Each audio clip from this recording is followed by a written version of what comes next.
सच गई है खबरों की प्लेट, तैयार है गुड न्यूज का मेन्यू। नमस्कार, मैं हूं अदिति। हेलो, मैं हूं आपके साथ गुंजन। खबरों की रफ्तार वही है, बस परिभाषाएं नई हैं। यूपी में आज प्रधानमंत्री मोदी का धुआंधार प्रचार। लालगंज में प्रधानमंत्री की रैली में जुटी भारी भीड़। लखनऊ में केजरीवाल और अखिलेश यादव ने मिलकर किया बीजेपी पे प्रहार। 400 पार के दावों पे उठाए सवाल। सीएम हाउस में स्वाति मालीवाल से हाथापाई के मामले में बीजेपी का हल्ला बोल। दिल्ली में प्रदर्शन की तैयारी। आगरा में आसमान के रास्ते राहत पहुंचाने का सफल परीक्षण। सुपर हर्क्यूलिस ने डिजास्टर ब्रिक्स का सटीक पैराड्रॉप किया।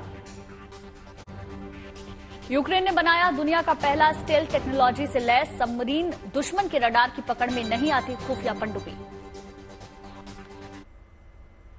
और चलिए अब बात कुछ और खबरों की करते हैं। जब दुर्गम इलाकों में सड़क के रास्ते पहुंच पाना नामुमकिन हो तो इकलौता रास्ता आसमान का ही बचता है। भारतीय वायुसेना किसी भी आपदा में आसमान के रास्ते राहत का पैगाम पहुंचाने में एक कदम और आगे आ गई है। आगरा में वायुसेना ने मेडिकल और दूसरे जरूरी सामानों के पैराड्रॉप का परीक्षण किया। पैराड्रॉप के लिए खास तौर पर डिजाइन किए गए ब्रिक्स को हजारों फीट की ऊंचाई से नीचे गिराया गया। देखिए, इस ट्रायल में वायुसेना ने अपनी काबिलियत का प्रदर्शन किस अंदाज में किया।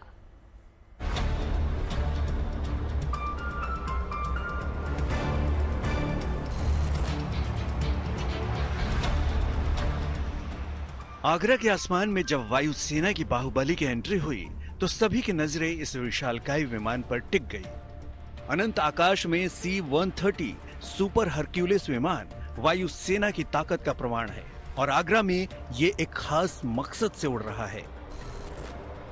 आसमान में नजर आने के कुछ देर बाद ही एक खुले मैदान के ऊपर उड़ान भरते वक्त सुपर हरक्यूलिस ने पिछले दरवाजे से एक भारी भरकम सामान नीचे गिराया। यही वो मकसद था जिसे पूरा करने के लिए C-130 सुपर हरक्यूलिस ने आगरा में उड़ान भरी थी। दरअसल ये एयर ड्रॉप वायुसेना के एक बेहद अहम परीक्षण का हिस्सा है। वायुसेना ने आगरा में सुपर हरक्यूलिस विमान की मदद से आरोग्य मैत्री डिजास्टर ब्रिक के पैराड्रॉप का ट्रायल किया। आरोग्य मैत्री डिजास्टर ब्रिक आसमान से आने वाला राहत का पैगाम है। इस डिजास्टर ब्रिक को किसी आपदा वाली जगह पहुंचाने के लिए खास तौर पर डिजाइन किया गया है। अगर आपदा वाली जगह पर सड़क मार्ग से पहुंचना नामुमकिन हो तो ऐसी जगह के लिए आरोग्य मैत्री डिजास्टर ब्रिक्स किसी वरदान से कम नहीं है। इन्हें इस तरह डिजाइन किया गया है कि आसमान से पैराशूट की मदद से नीचे उतरने के बाद इन ब्रिक्स में रखे मेडिकल सहायता के सामान को कोई नुकसान नहीं होता। आगरा में हुए ये पैराड्रॉप हर मायने में सफल रहा। C-130 सुपर हरक्यूलिस विमान ने डिजास्टर ब्रिक्स को सटीक लोकेशन पर ड्रॉप किया और एयर ड्रॉप के बाद आरोग्य मैत्री ब्रिक्स में रखे सामान भी डैमेज नहीं हुए। इस परीक्षण ने यह साबित कर दिया कि वायुसेना हिंदुस्तान की हवाई सरहदों की हिफाजत के साथ साथ आपदा के समय राहत पहुंचाने के लिए भी सदैव तैयार है। Bureau report, good news today. Bharat की पहली मिड गेट पनडुब्बी तैयार है। इससे भारतीय नौसेना की ताकत में कई गुना इजाफा होने की उम्मीद है। लंबे वक्त से नौसेना ऐसी पनडुब्बी चाहती थी, अब उसकी डिमांड पूरी होने जा रही है। ये पनडुब्बी कम वक्त में अंडर वाटर मिशन को पूरा करने में सक्षम है, इसलिए इसके जरिए मिलिट्री या खुफिया ऑपरेशन को अंजाम दिया जा सकेगा।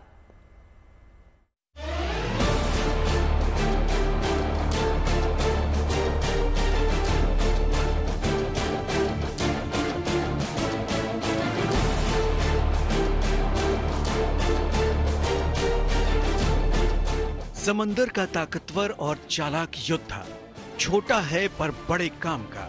हर देश की नौसेना इसे पाना चाहती है क्योंकि ये पलक झपकते ही दुश्मन का कर देता है काम तमाम।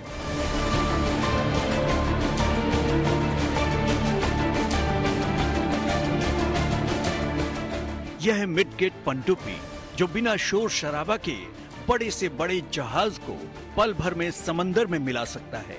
ऐसी ही एक सबमरीन भारतीय नौसेना को मिलने वाली है। इसका डिजाइन और निर्माण मझगांव डॉक शिपयार्ड ने किया है और नाम है एरोवाना। इस पनडुब्बी को प्रूफ ऑफ कॉन्सेप्ट के तौर पर विकसित किया गया है ताकि दुनिया को यह पता चल सके कि भारत ऐसी पनडुब्बी खुद बना सकता है।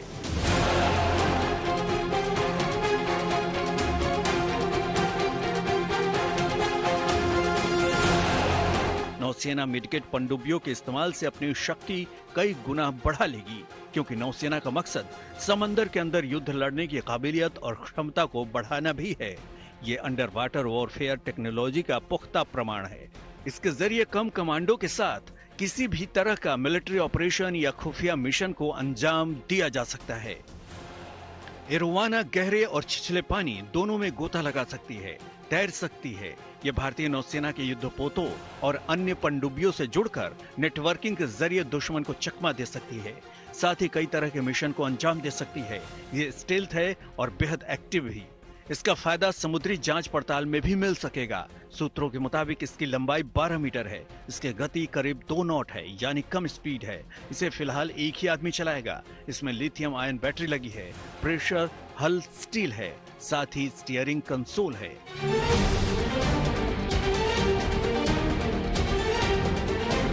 भारतीय नौसेना इस कोशिश में है कि उसे 2 मिडगेट पनडुब्बियां मिलें।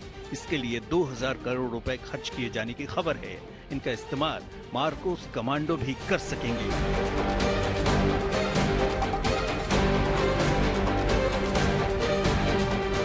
ये तो हो गई हिंदुस्तान की बात, लेकिन अब आपको बताते हैं कि ये मिडगेट सबमरीन होती क्या हैं और कैसे इन्होंने दूसरे विश्व युद्ध के दौरान ऑस्ट्रेलिया के बंदरगाह पर गदर मचाया था। तब दुनिया ने जाना कि मिडगेट सबमरीन क्या होती हैं। मिडगेट सबमरीन आमतौर पर 150 टन से कम की होती हैं।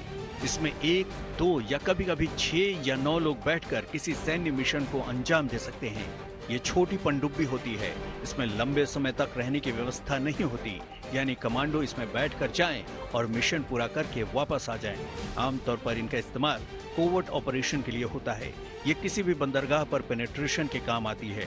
कम समय में मिशन को तेजी से पूरा करने में इनका इस्तेमाल किया जा सकता है। इसलिए ऐसी छोटी पनडुब्बियों का इस्तेमाल किया जाता है ताकि दुश्मन को इनके आने का पता ही न चल सके। आमतौर पर मिडगेट पनडुब्बियों में टॉर्पीडो और समुद्री बारूदी सुरंगें हथियार के तौर पर होती हैं। इसके अलावा कई बार इसमें गोताखोरों के लिए स्विमर डिलीवरी व्हीकल होते हैं। ताकि पनडुब्बी को नुकसान हो तो ये कमांडो इनके सहारे मिशन एरिया से सकुशल बाहर निकल सके। मिडगेट पनडुब्बियों का इस्तेमाल सिर्फ मिलिट्री ही नहीं करती, बल्कि इनका इस्तेमाल व्यावसायिक भी होता है। जैसे अंडर वाटर मेंटेनेंस, खोजबीन, आर्कियोलॉजी, साइंटिफिक रिसर्च में इनका इस्तेमाल होता है। अब तो इनका इस्तेमाल समंदर के अंदर पर्यटन के लिए भी किया जा रहा है। Bureau report, good news today.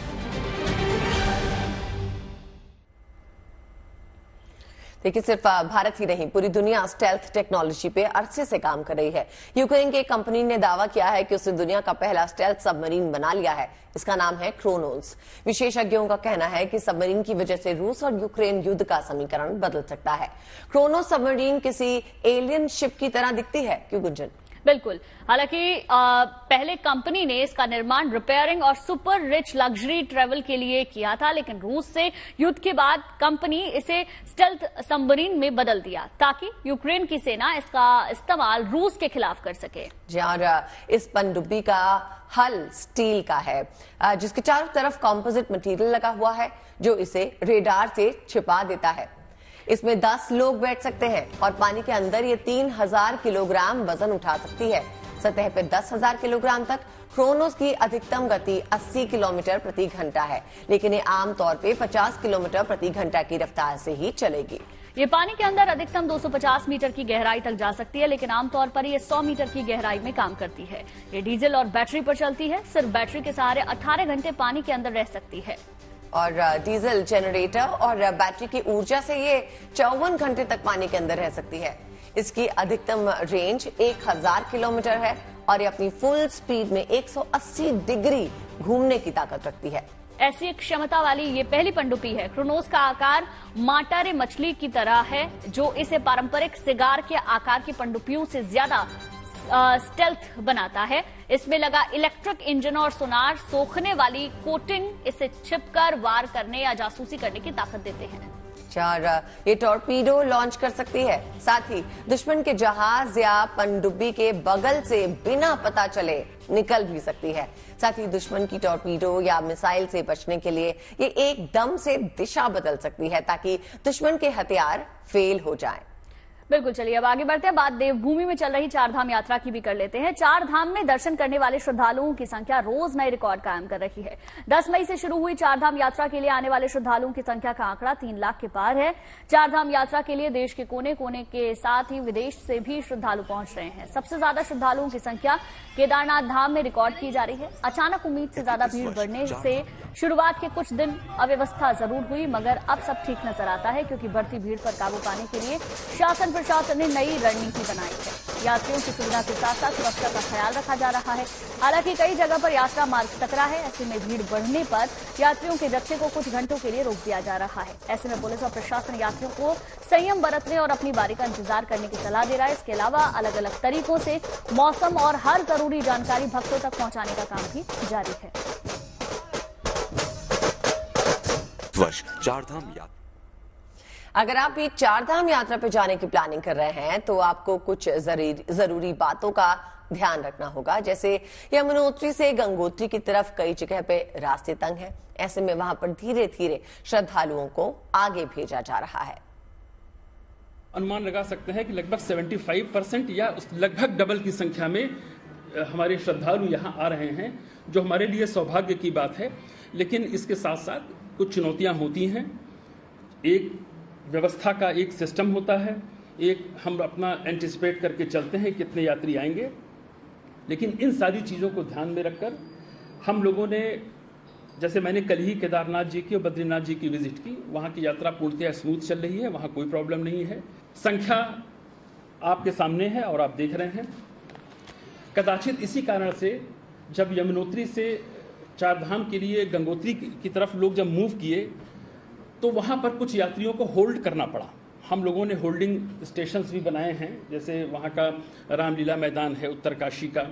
इसी तरह से आप अगर ऊपर से जो लौट रहे हैं उनके लिए सूखी टाप पर बनाया गया है। सड़क आपको पता है कि थोड़ा सिंगल रोड है गंगनानी के आगे, इसलिए गेट सिस्टम वहाँ पर लागू किया गया है और उसका भी डिटेल आपको भी सब दे दिया जाएगा कि कितने कितने घंटे को होल्ड किया जा रहा है। डिस्ट्रिक्ट एडमिनिस्ट्रेशन की तरफ से नंबर ऑफ वीडियोस भी शेयर किए गए हैं, जहां यात्रियों को खाने पीने की सारी सुविधा प्रदान की जा रही है। कुछ टॉयलेट्स बढ़ाने के लिए भी निर्देश अभी दिए गए हैं। पहाड़ों को छोड़ दिया जाए तो देश में इन दिनों लगभग हर मैदानी इलाका गर्मी की चपेट में आ चुका है। कहीं सूरज आग उगल रहा है तो कहीं लू के थपेड़ों से लोग भी हलकान हैं। ऐसे में इंतजार है मानसून के आने का, तो आपको मौसम विभाग अब खुशखबरी दे रहा है। वो ये है कि 31 मई तक मानसून केरल में दस्तक दे सकता है। मानसून वाले मौसम से जुड़ी ये जानकारी की इस खास रिपोर्ट को देखिए आप।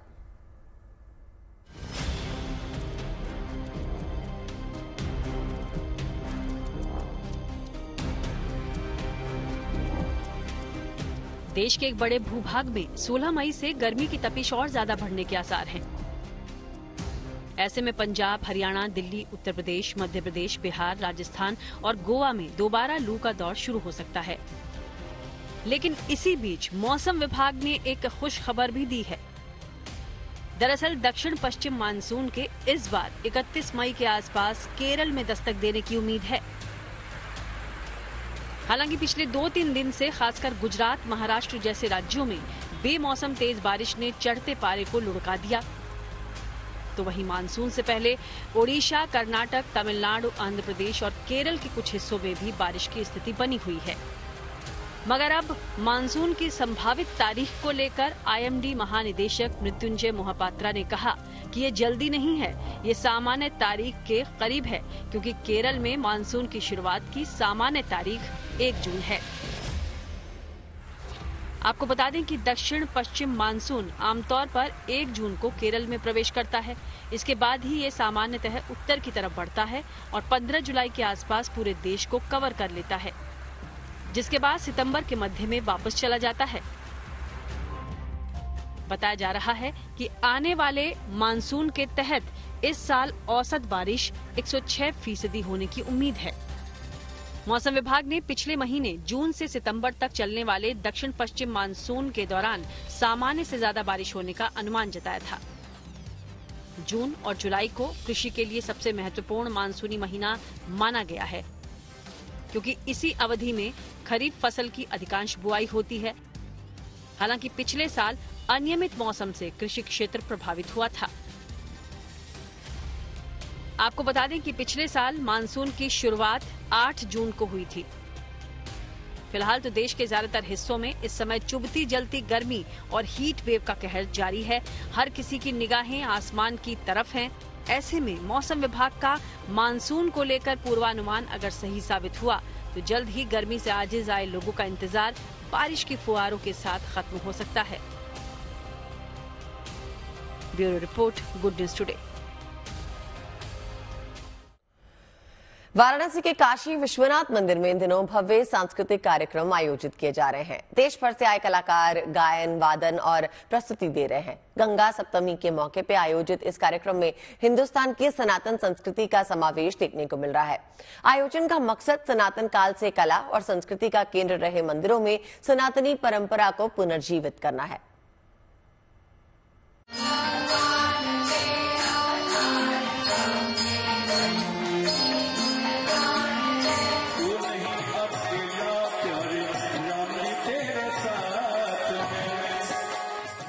शिव के धाम काशी विश्वनाथ में इन दिनों सनातनी मेला लगा है। राग, रंग, उत्सव और जश्न का माहौल है। देश के अलग अलग प्रांतों से आए कलाकार अपनी अपनी प्रस्तुति दे रहे हैं। गंगा सप्तमी के अवसर पर आयोजित किए जा रहे इस कार्यक्रम में हिंदुस्तान की सनातन संस्कृति का समावेश देखने को मिल रहा है। अगर आप काशी विश्वनाथ धाम आ रहे हैं तो आपको लगभग हर दिन यहाँ पर उत्सव मनता हुआ नजर आ जाएगा। इस वक्त हम काशी विश्वनाथ धाम में मौजूद हैं, जहाँ पर उत्सव जैसा माहौल है और अलग अलग तरह के जो कार्यक्रम हैं वो इस वक्त यहाँ पर आयोजित किए जा रहे हैं। मंदिर जो सनातन काल से कला और संस्कृति का केंद्र रहे हैं, ऐसे में धार्मिक और सांस्कृतिक आयोजन के जरिए उन्हें फिर से पुनर्जीवित किया जा रहा है। मंदिर जो है प्राचीन काल से ही धर्म, संस्कृति एवं कला के केंद्र रहे हैं। तो धर्म के केंद्र के रूप में तो मंदिर का स्वरूप बचा हुआ था, लेकिन बार बार जो बाहरी आक्रमण हो रहे थे उनके कारण जो मंदिरों का ध्वस्त किया गया, उनको सीमित किया गया, उसके कारण इनका जो कला और संस्कृति के केंद्र के रूप में एक होने का हमारा सनातन पहले से एक परंपरा रही है, वह कहीं न कहीं कुछ क्षतिग्रस्त या खंडित हुई थी। हमारे जो मुख्य पर्व होते थे, शिवरात्रि हो गई या कुछ वसंत पंचमी हो गया या रंगभरी एकादशी हो गई, उन पर तो हमारे सांस्कृतिक आयोजन होते थे। से सांस्कृतिक आयोजन थोड़े ठप से पड़े थे। तो श्री काशी विश्वनाथ मंदिर न्यास ने, हमारे सभापति आदरणीय मंडलायुक्त वाराणसी हैं और बाकी ट्रस्ट में नॉमिनेटेड मेंबर्स भी होते हैं, सबने एक बैठक की और बैठक में तय किया गया कि यहाँ पर वो उत्सव का माहौल दोबारा जीवित किया जाए, उत्सव की परंपरा को पुनर्जीवित किया जाए और जो संस्कृति और कला का केंद्र है उसे हम पुनः स्थापित करें। 14 मई को गंगा सप्तमी के शुभ अवसर पर काशी विश्वनाथ धाम में शुरू हुए सांस्कृतिक आयोजन में कलाकारों की प्रस्तुतियां अगले कुछ दिनों तक ऐसे ही जारी रहेंगी।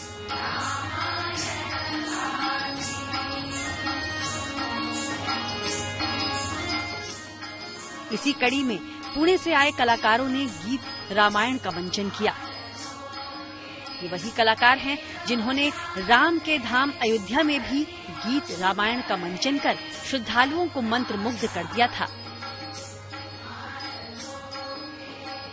यह गीत रामायण का कार्यक्रम है। पुणे के कलाकार हैं, ये महाराष्ट्र से आए हुए हैं। इन्होंने मराठी में वाल्मीकि रामायण से प्रेरित होकर, वहाँ के आधुनिक वाल्मीकि कवि कहे जाते हैं, उन्होंने गीत रामायण पुस्तक लिखी और गीत रामायण का मंचन अलग अलग स्थानों पर करते हैं। इन्होंने अयोध्या में अपना परफॉर्मेंस किया था, चित्रकूट में किया था और जब इन्हें ज्ञात हुआ कि श्री काशी विश्वनाथ मंदिर न्यास स्वयं यह मंच स्थापित उपलब्ध करा रहा है, तो इन्होंने हमसे संपर्क किया, हमने इनको मंच उपलब्ध कराया। बुधवार की सुबह ललिता घाट पर गंगा अभिषेकम का भव्य और दिव्य कार्यक्रम किया गया। शाम को मंदिर चौक पर मां गंगा और महादेव की आराधना के लिए संगीतमय भजन संध्या गंगा अर्चनम का आयोजन किया गया।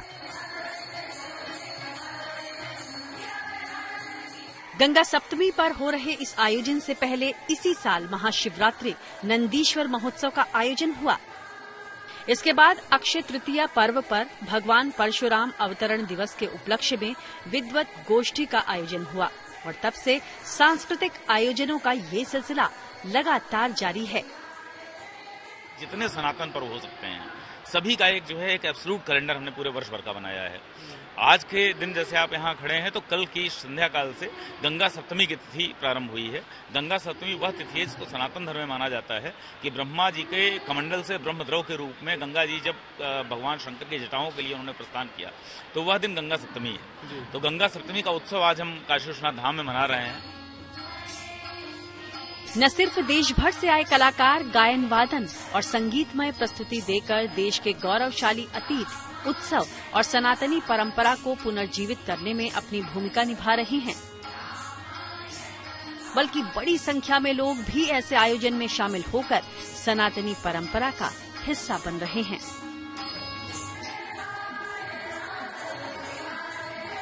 वाराणसी से प्रत्युष मिश्रा के साथ bureau report, good news today.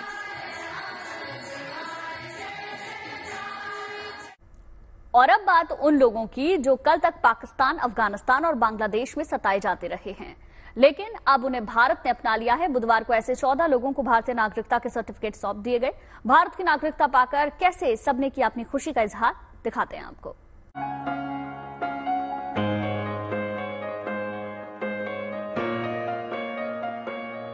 पूरे परिवार ने ये बात किसे करी थी, क्योंकि इसका जन्म इसी दिन हुआ था, क्योंकि यहाँ पे न्यूज आई पड़ी थी। सारे परिवार ने बोला इसी की वजह से नागरिकता, इसी का नाम नागरिकता कर देते हैं। जब मिशन मुकाम बन जाए तो पैगाम कुछ यूं जाता है। माँ की गोद में लेटी ये बच्ची नागरिकता है, जिसने नागरिकता संशोधन कानून बनने वाले दिन जन्म लिया।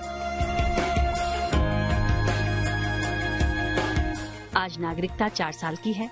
उसकी माँ कहती है कि ये बच्ची हमारे पूरे परिवार के लिए भारतीय नागरिकता का पैगाम लेकर आई है। हम जब गए वहाँ उन्होंने कुछ भी बिठाया, हमें कुछ पानी वानी पिला के, फिर आए 2-3 अधिकारी, वो उन्होंने फिर बुला के स्टेट पे हमें बोला नागरिकता तुम्हें मिल गई है। हमें पता ही नहीं, हमें खुशी का ठिकाना ही नहीं हमारा कि हमें इतनी जल्दी नागरिकता मिल गई।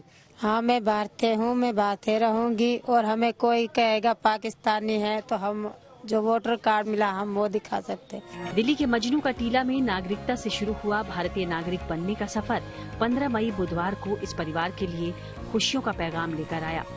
यशोदा और भरत उन 14 खुशनसीब लोगों में शामिल भाई बहन हैं, जिनके लिए 15 मई की तारीख सबसे खास रही। इन दोनों को भारत की नागरिकता मिली। इस गुड न्यूज का दोनों को सालों से इंतजार था।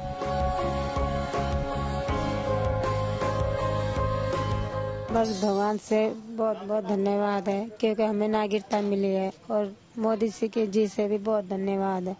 बस इसके सहारे थे जो हमें मिला है वो हमें मिल गया, नागरिकता में मिल गया, बहुत खुशी हो रही है। केंद्र सरकार की ओर से दरअसल CAA के तहत उन शरणार्थियों को भारत की नागरिकता मिलने का सिलसिला शुरू कर दिया गया है जो हिंदू, सिख, बौद्ध, जैन, ईसाई और पारसी धर्म को मानते हैं और साल 2014 से पहले भारत आ गए थे। ये वो हिंदू शरणार्थी हैं जो पाकिस्तान के सिंध प्रांत में बसे अपने घर दुकान को छोड़ भारत पहुंचे, इस आस में कि अब भारत ही उनके लिए सुरक्षित मुल्क होगा। इन 14 लोगों की उम्मीद उस दिन रंग लाई जब इनको नागरिकता मिलने की खबर मिली, और इस खबर ने खासतौर से यशोदा को भविष्य की योजनाएं बनाने का मौका दे दिया। पाकिस्तान, बांग्लादेश और अफगानिस्तान से आए इन लोगों के लिए भारत सरकार ने 11 जनवरी 2020 में CAA के तहत नागरिकता देने की कवायद शुरू की। 11 मार्च 2024 को इसकी अधिसूचना जारी की गई, जिसके बाद अब एक एक कर तमाम उन शरणार्थियों को भारत की नागरिकता देने की प्रक्रिया शुरू कर दी गई है जो साल 2014 से पहले भारत आए थे। ऐसे में 15 मार्च 2024 की शाम 14 शरणार्थियों को भारतीय नागरिकता दे दी गई। पाकिस्तानी हिंदू शरणार्थी कैंप में यशोदा और भरत अपने परिवार के साथ साल 2013 से रह रहे हैं। नागरिकता वाले कागज के इस पन्ने की अहमियत भरत बखूबी समझते भी हैं। अब कागज के बहुत कुछ है, इसकी मायने। हम नौकरी कर सकते हैं और कहीं पढ़ाई लिखाई में कोई दिक्कत नहीं है, कमाई धमाई में कोई दिक्कत नहीं होगी, कहीं भी जा सकते हैं मतलब बाहर कमाने की। दिल्ली से बाहर पहले नहीं जा सकते ज्यादा। भारतीय नागरिकता मिलने की खबर ने उनके परिवार को मानो उत्सव मनाने का मौका दे दिया। घर में खास खाना पक रहा है। तो ईश्वर के सामने खड़ा होकर शुक्रिया अदा भी किया जा रहा है। हर किसी के चेहरे पर खुशी और सुकून का भाव देखा गया, क्योंकि इसी खुशखबरी ने बाकी सदस्यों को भी नागरिकता मिलने की उम्मीद बढ़ा दी है। मजनू का टीला इलाके में गुजर बसर कर रहे कुल 5 हिंदू शरणार्थियों को भारतीय नागरिकता मिली। इनमें ये नौजवान भी शामिल हैं जो 2013 में पाकिस्तान से सिंध प्रांत आए और तब से अपने अस्तित्व के लिए संघर्ष कर रहे थे।